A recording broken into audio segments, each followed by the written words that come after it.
à tous, bienvenue dans notre nouvelle série de vidéos consacrée à la présentation du logiciel pour eSchool. Dans cette partie, nous allons vous présenter le module de gestion de feuilles de classe.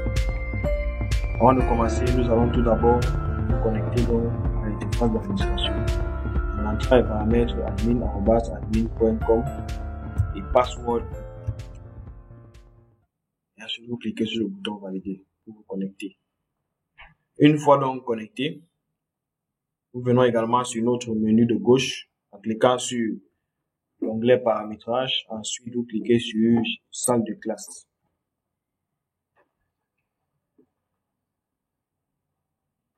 Bon, là, vous pouvez voir que nous avons déjà des salles de classe que nous avions déjà créées.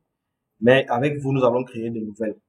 Donc ici, vous voyez la liste de toutes les salles de classe qui ont déjà été créées. Ici, nous avons le code de la classe, le code de la salle, la classe qui est associée, l'enseignant titulaire et l'effectif. Pour créer dans une nouvelle salle de classe, vous venez, vous cliquez sur le bouton ajouter. Ici, vous avez les différentes classes qui sont proposées. Vu qu'une salle de classe est liée à une classe, la première chose à faire, c'est de sélectionner la classe. Ici, je vais créer les salles pour la 5e. Je viens choisir 5e. Maintenant, on me demande le nombre de salles associées donc à cela. Je vais par exemple dire qu'en 5e, j'ai mes 3 5e.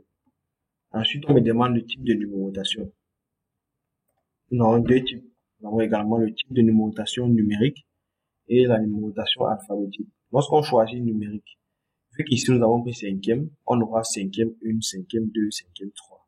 Si on choisit alphabétique, nous aurons plutôt 5e A, 5e B et 5e C. Donc vu que j'ai commencé avec le type numérique, je vais continuer avec le numérique. Je prends le numérique et ensuite je clique sur le bouton Create pour sauvegarder mes informations. Vous verrez donc que deux salles de classe seront automatiquement créées. Vous voyez donc la 5e 1, 5e 2, les deux nouvelles salles de classe. À côté donc sur l'onglet Action, vous avez les différentes actions qu'on peut effectuer sur une salle de classe. Le premier bouton en orange vous permet d'importer les élèves à partir d'un fichier Excel. Vous cliquez dessus, vous ouvrez une fenêtre modale à partir de laquelle vous vous demandez de télécharger le fichier Excel contenant la liste des élèves et puis vous sauvegardez. Le deuxième bouton vous permet donc d'enregistrer les photos des élèves de la salle de classe. Et ensuite, le bouton avec l'œil vous permet d'afficher les détails de la salle.